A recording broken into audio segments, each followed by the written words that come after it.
Hello बच्चों, कैसे हो आप? क्या हाल चाल? बढ़िया एकदम। सो आज के लेक्चर में हम पढ़ेंगे बेटा variation in g due to rotation of earth. Earth के रोटेट होने की वजह से जो acceleration due to gravity small g के ऊपर इफेक्ट पड़ता है उसी को आज हम यहाँ पे देखेंगे। और इसका जो फॉर्मूला है g effective equal to g minus r omega square cos square theta. ये फॉर्मूला कैसे डिराइव हुआ, कैसे यहाँ पे ये आया, इन सब चीजों की हम लोग यहाँ पे बात करेंगे। ठीक है, और ये इसका डायग्राम रहा और यहाँ पे मैंने एक रैंडमली कोई पॉइंट लेकर के इस फॉर्मूला को हम कैलकुलेट करेंगे।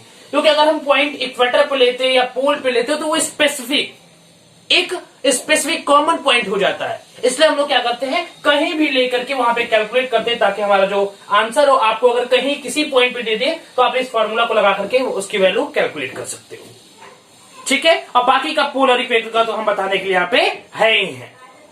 ठीक, तो चलिए स्टार्ट करते हैं आज के लेक्चर को। मेरा नाम हर्ष सिंह और हमारा और आपका एक प्यारा सा चैनल हर्ष फिजिक्स वाले। स्टार्ट करें आज की वीडियो को। चलिए, तो variation in g due to rotation of earth. जैसे मान लीजिए बेटा आपने एक तस्तरी ली है। क्या ली है? तस्तरी। उसके अंदर एक सिक्का रख दिया और जब आप तस्तरी को तेजी से रोटेट करते हो, एकदम तेजी से रोटेट करोगे तो जो सिक्का है वो बाहर फेंकना चाहता है, बाहर निकलना चाहता है। जब सिक्का बाहर निकलना चाहता है बेटा, इसका मतलब यह हुआ कि बाहर की तरफ उसके ऊपर सेंट्रीफ्यूगल फोर्स लग रही है।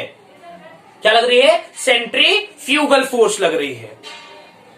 वैसे अर्थ जब रोटेट करता है, उसी किसी एक पॉइंट पे कोई बंदा बैठा हुआ है तो उसके ऊपर भी सेंट्रीफ्यूगल फोर्स लगता है। क्या लगता है बेटा? सेंट्रीफ्यूगल फोर्स लगता है।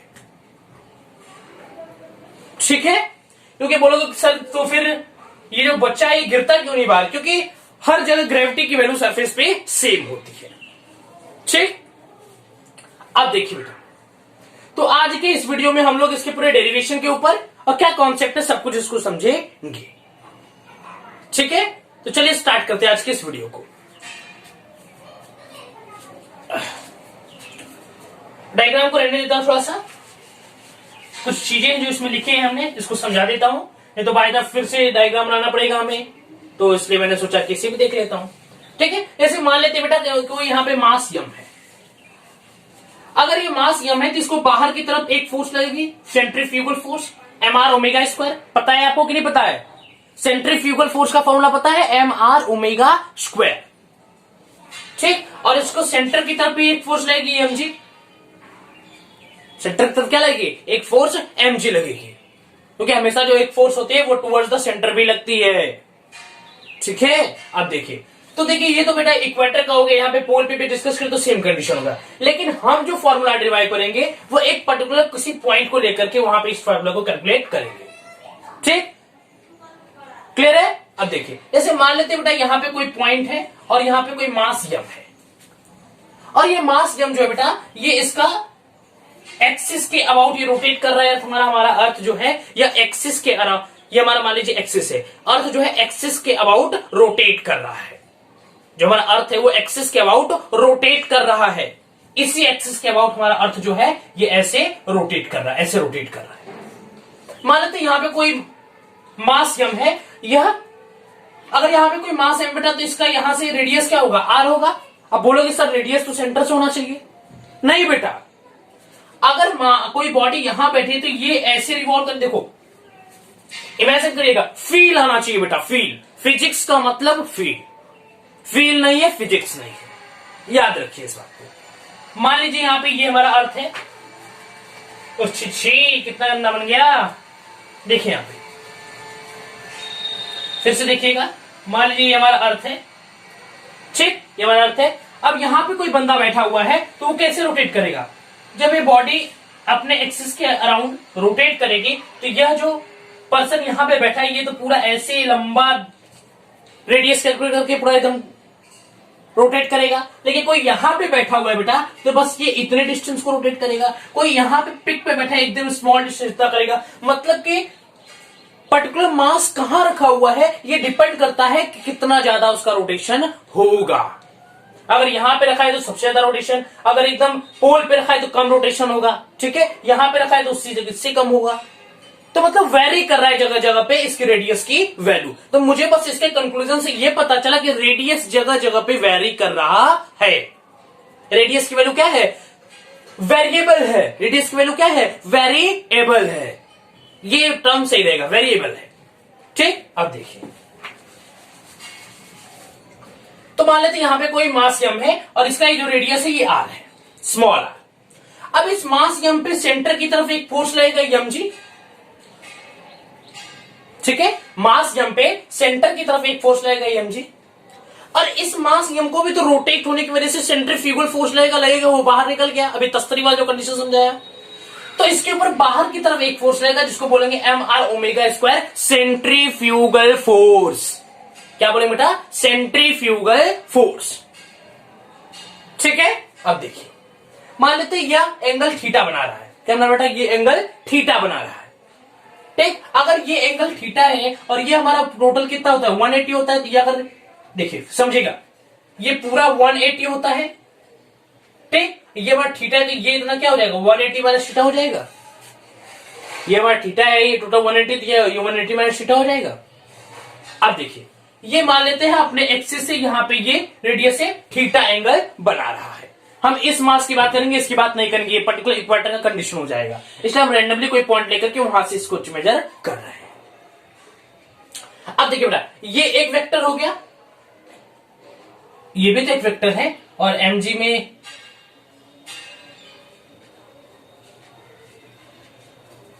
ये हमारा एम आर ओमेगा स्क्वायर, ये हमारा सेंट्रीफ्यूगल फोर्स हो गया बेटा। अब देखिएगा, देखिए बेटा, एक वेक्टर ये हो गया m r omega square centrifugal force, एक सेंटर की तरफ लग रहा है mg।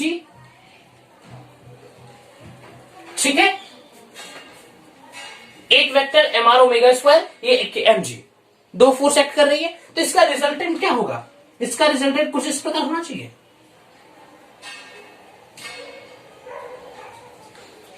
रिजल्टेंट कैसा होना चाहिए? लेकिन बेसिकली बेटा रिजल्टेंट हमारा ये नहीं आता, समझिएगा इस बात को। बस ये जिसको समझ में आएगा वेक्टर वाला कंडीशन, इसका ये डेरिवेशन अप्लाई कर लेगा। इसके डेरिवेशन में कुछ नहीं, बस ये वेक्टर वाला कॉन्सेप्ट समझिएगा। ये m r omega square centrifugal force, ये mg का फोर्स टूवर्ड्स द सेंटर। अब ये हमारा लगेगा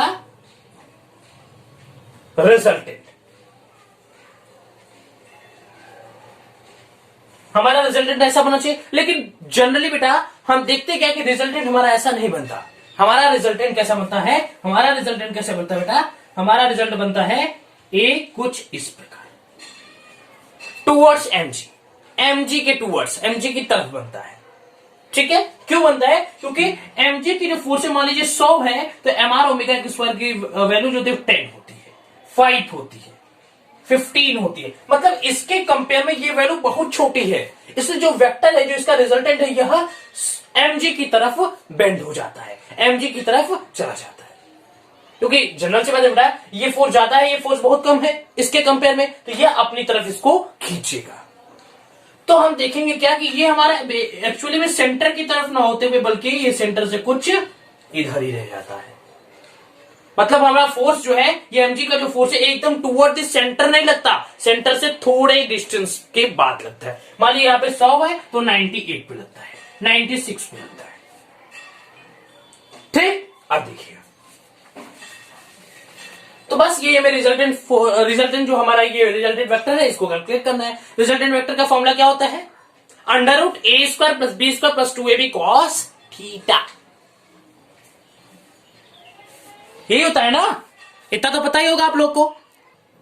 ठीक बेटा, ये समझ में आया? अब देखिए, चलिए इसको डेरिवेशन के ऊपर बढ़ते हैं। और ये एक बात मैंने नहीं बताया कि ये ओमेगा स्पीड से हमारा जो अर्थ है ये रोटेट कर रहा है अपने एक्सिस पे। ठीक है, ये बात तो आपको भी दिख रहा है। अब हम लोग इसके डेरिवेशन, इसके फॉर्मूलाज के ऊपर बात करते हैं। तो मैंने बताया कि रिजल्टेंट वेक्टर का फॉर्मूला क्या होगा? √a² + b² + 2ab cos theta. Resultant vector का फॉर्मूला है, निकाल लेते हैं। चलिए इस डायग्राम को मैं छोटा से बना रहा हूं ताकि डेरिवेशन यहां पे हम इजीली कर पाए।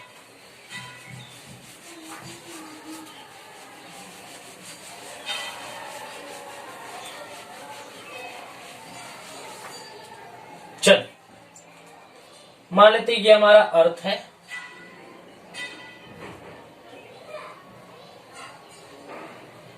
ठीक है, ये हमारा अर्थ है और ये हमारा अर्थ का एक्सिस है।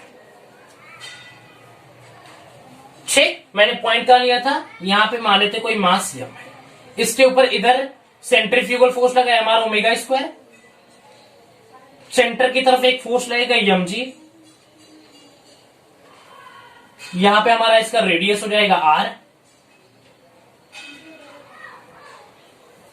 ठीक है। अब देखिए ये हमारा ओमेगा स्क्वायर, ये mg हो गया ये। अब हमें ये रिजल्टेंट कुछ इस तरफ इधर आ रहा है, क्या रहा है, रिजल्टेंट थोड़ा सा इधर आ रहा है, मतलब ये हमारा mr ओमेगा स्क्वायर था, ये हमारा mg था, रिजल्टेंट ऐसा ना आकर के ये थोड़ा सा इधर आ गया, ये हमारा रिजल्टेंट हो गया। क्यों आया, मैंने बताया क्योंकि ये फोर्स इसके कंपेयर में बहुत ज्यादा है, इसे रिजल्टेंट जो है इसकी तरफ थोड़ा सा बेंड हो गया है। क्लियर है, चलिए हम निकालते हैं कि रिजल्टेंट वेक्टर का हमारा फॉर्मूला क्या आता है। तो जी डैश इफेक्टिव हम निकाल रहे हैं, g dash effective is equal to under root, resultant vector होता है a square plus b square plus 2ab cos theta plus 2ab cos theta. Clear है बेटा। अब देखिए बेटा, यहां पे जो हमारा mg है ये हमारा क्या हो जाएगा, mg इफेक्टिव हो जाएगा, mg डैश इफेक्टिव बोल देते हैं, ठीक है, क्योंकि हमारा mg ये हमारा mg इफेक्टिव, mg इफेक्टिव का मतलब यही फोर्स सेंटर की तरफ नहीं लग रही है या सेंटर से थोड़ा हटके लग रही है। This mg effective force is not act along the centre of the earth, ये सेंटर के अलोंग नहीं लग रही है, थोड़ा सा उससे हटके लग रही है। मैंने बताया इस कॉन्सेप्ट को समझिए। तो हमारा mg डैश इफेक्टिव की वैल्यू क्या हो जाएगी, mg plus m r omega square के बराबर है,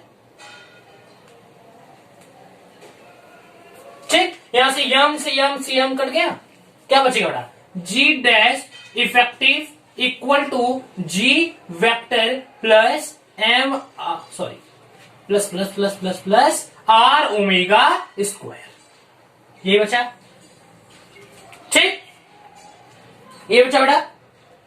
अब देखिए तुम्हारा a क्या हो जाएगा, ये b क्या होगा, ये यहां पुट कर दीजिए,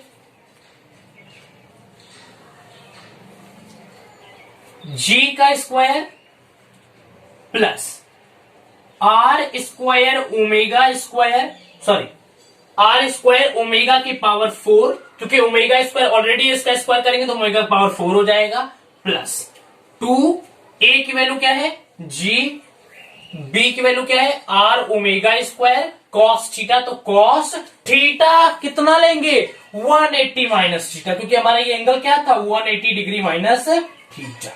यहां से ये थीटा बना रहा था, ये हमारा क्या था, समझिएगा थोड़ा सा कॉन्सेप्ट क्लियर रखिएगा बेटा, इसलिए बार बार इरेज करके समझा रहा हूं आपको ताकि कोई भी कंफ्यूजन ना रह जाए। ये वीडियो लेक्चर आपको वॉच करने के बाद ऐसा ना लगे कि मैंने अपना टाइम पास किया, 100% गारंटी देता हूं कि आपको ये variation in g due to rotation of earth आपको एकदम अच्छे से समझ में आ जाएगा, ठीक है। चलिए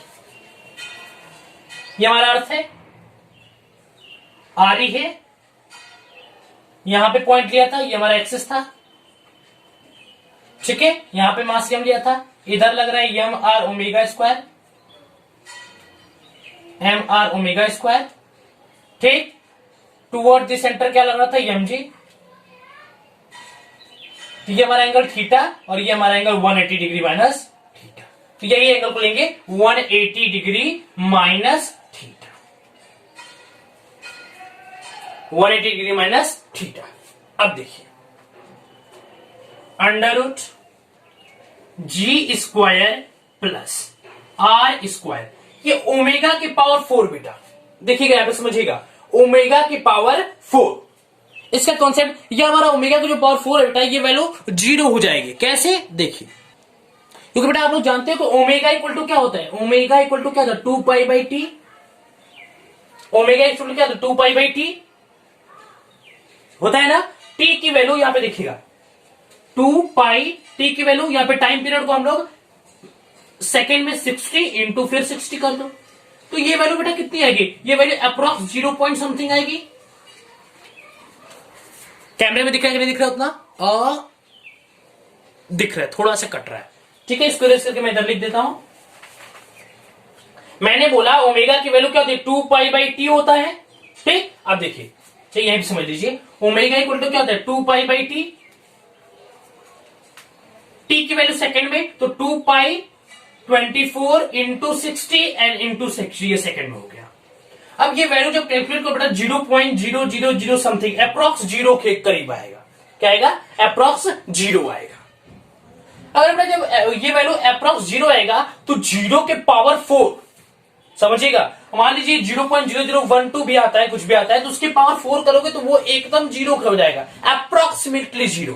क्या हो जाएगा बेटा अप्रोक्सीमेटली 0 के इक्वल हो जाएगा। तो ये किसी भी 0 के वैल्यू के पावर 4 करोगे तो फिर से 0 ही हो जाएगा ना, ये कंप्लीट 0 नहीं है, लेकिन वैल्यू बहुत छोटी है, अप्रोक्सीमेटली 0 है, तो उसके पावर 4 करोगे तो और टर्म छोटा हो जाएगा।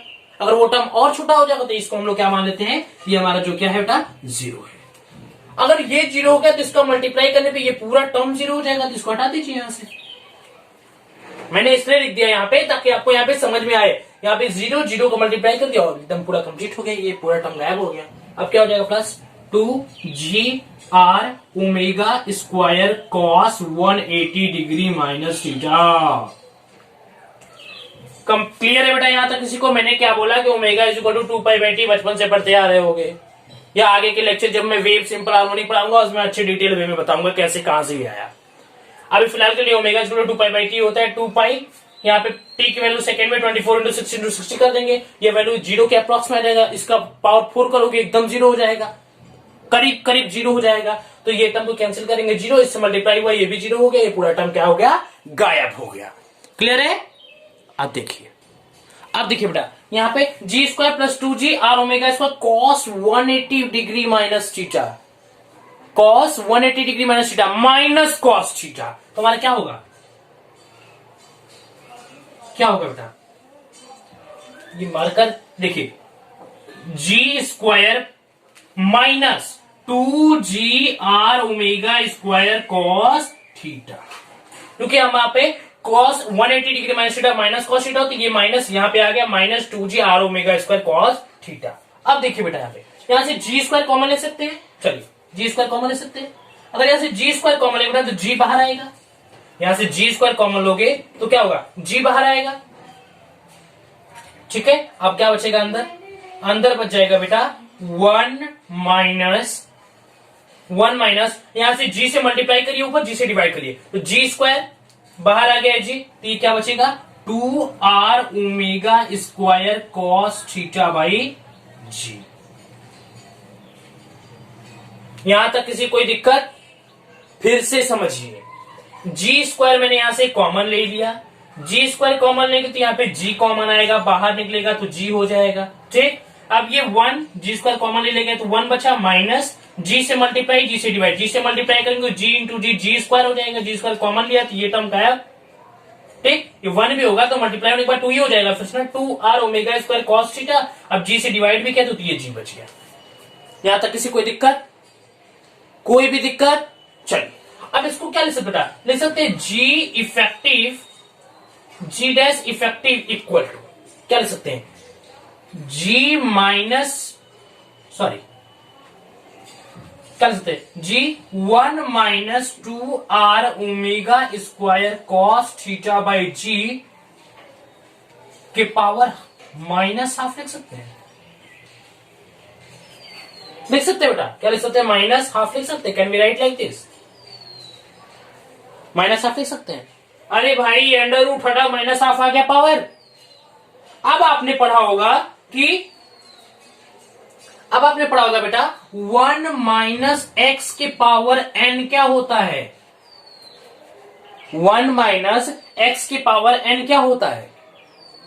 अरे फिर से समझिए ना, यहाँ पे 1 minus 2r omega square cos theta by g के पावर माइनस हाफ कर दिया। अब आपने पढ़ा होगा 1 माइनस एक्स के पावर एन इक्वल टू बेटा 1 माइनस एक्स की पावर एन इक्वल टू क्या होगा 1 माइनस एन एक्स, क्या होगा 1 minus n x when x is much lesser than 1, when x is much lesser than 1, और x की वैल्यू 1 से बहुत छोटी है या x की वैल्यू 1 से बहुत छोटी है बेटा, तो 1 माइनस एक्स की पावर n को क्या लिख सकते हैं 1 माइनस एन एक्स लिख सकते हैं। लिखते रहे condition when x is much lesser than 1। तो यहां पे 1 माइनस एक्स की पावर n लिख सकते क्योंकि वे वैल्यू जो होगी 1 से बहुत छोटी है, इसलिए 1 माइनस एक्स की पावर n, n क्या है 1/2, तो can we write like this बेटा। नीचे दिख रहा है नहीं, कैमरे में देख लूंगा थोड़ा सा, अब इसके नीचे नहीं दिखने वाला, और ये 1 माइनस एक्स के पावर n भी थोड़ा सा कट जा रहा है। इसका मैं कंडीशन थोड़ा सा आपको ऊपर लिखने की कोशिश करता हूं। व्हाइट बोर्ड थोड़ा छोटा है बेटा, लेकिन मैनेज करिए, थोड़ा सपोर्ट के बाद मैं भी एक बड़ा सा व्हाइट बोर्ड ले लूंगा और अच्छे से लेक्चर्स को आपको समझाऊंगा, ठीक है। थोड़ा अभी प्रॉब्लम चल रहा है, देखिए क्या होगा बेटा 1 माइनस एक्स की power n equal to 1 minus n x when x is much lesser than 1, 1 minus x के power n equal to 1 minus n x when x is much lesser than 1। Clear है। So इसको क्या लिखेंगे बेटा, देखिएगा इसको क्या लिखेंगे, यहां पे टर्म इरेज कर दे, किसी को स्क्रीनशॉट ले तो ले लीजिए, नोट्स बनाते रहिएगा बेटा, क्योंकि इससे अच्छा एक्सप्लेनेशन मैं नहीं कहूंगा कोई नहीं करेगा, लेकिन इतना जरूर कहूंगा कि जो पढ़ाया हूं आपको समझ में जरूर आएगा, याद रखिएगा। देखिए स्क्रीनशॉट ले तो जल्दी से, चलिए इरेज करें 1 2 3।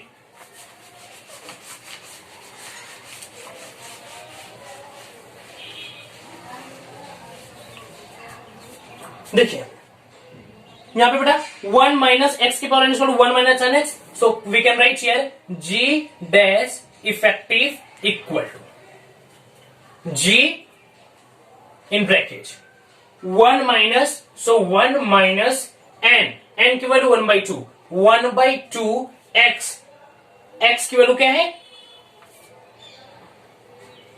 2r omega square cos theta by g. दिख रहा है कि नहीं दिख रहा है, एकदम दिख रहा है साफ साफ। अब यहां पे देखिए बेटा 2 से 2 मर जाएगा, 2 से 2 मर गया, बस मुझे यही करने के लिए मैंने ये फॉर्मूला यूज किया था, और कंडीशन में हमें मिल रहा था कि x जो है बहुत छोटा है 1 से। So we can write here g dash effective equal to g का इसमें मल्टीप्लाई कर दो, क्या हो जाएगा g माइनस g से g कट गया r omega square cos theta. एक तो हमें ये फॉर्मूला मिल गया। अभी ये हमारा जनरल फॉर्मूला नहीं बेटा, अभी हम जनरल फॉर्मूला कैलकुलेट करेंगे। जनरल फॉर्मूला क्या होगा g effective equal to g minus capital r omega square cos theta, ठीक है। अब देखिए इरेज करो यहां पे बेटा,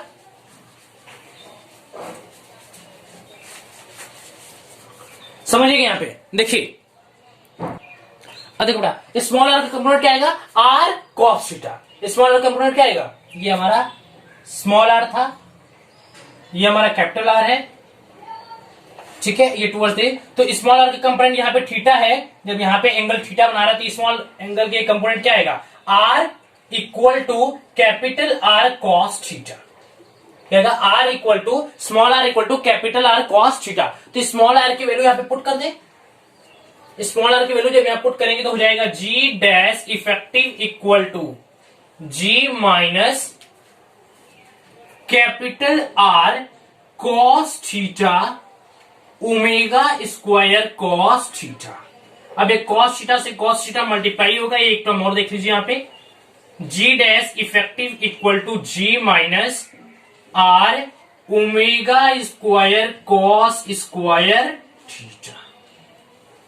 that is the final expression we get कि g की वैल्यू जो है वह रोटेशन ऑफ अर्थ की वजह से यहां पे g इफेक्टिव जो वैल्यू होगी g minus capital are omega square cos square theta. अभी जो जी टर्म है बेटा ये इससे माइनस करेंगे तो जी इफेक्टिव वैल्यू हो जाएगी, लेकिन बेसिकली ये टर्म है बेटा ये बहुत छोटा आता है, इसकी वजह से जी इफेक्ट की वैल्यू जो होगी ये जी से बहुत थोड़ा सा कम होती है बस, ठीक है, बहुत थोड़ा सा इफेक्ट होता है। ठीक, तो बस और हम लोग डिस्कस कर लेते हैं at the pole and at the equator पे। यहां तक क्लियर है बेटा? किसी को कोई डाउट होगा तो कमेंट सेक्शन जरूर बताइएगा। अब देखें यहां पे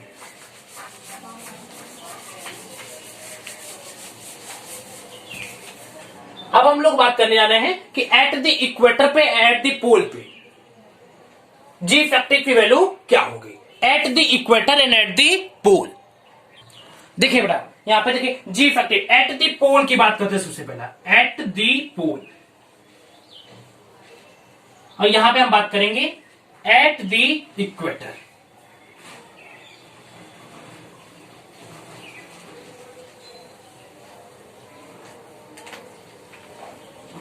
at the equator at the pole, pole पे बेटा ये जो हमारा एंगल बन रहा है ये क्या बन रहा है 90 डिग्री। देखिए ये पोल पे हमारा जो एंगल बन रहा है क्या है 90 डिग्री है। ठीक, अब ये पोल पे हमारा एंगल 90 डिग्री है तो यहां पे कॉस स्क्वायर थीटा की जगह 90 डिग्री पुट करिए तो क्या हो जाएगा g dash effective equal to g minus r omega square cos square 90 degree. अब हम लोग जाते हैं cos 90 की वैल्यू 0, cos 90 की वैल्यू 0, अगर ये cos 90 की वैल्यू 0 तो ये पूरा term 0, so we get g dash effective equal to g. मतलब मेरा कहने का बेटा कि पोल पे जो इफेक्टिव वैल्यू होती है वो बहुत ज्यादा क्या होती है मैक्सिमम होती है।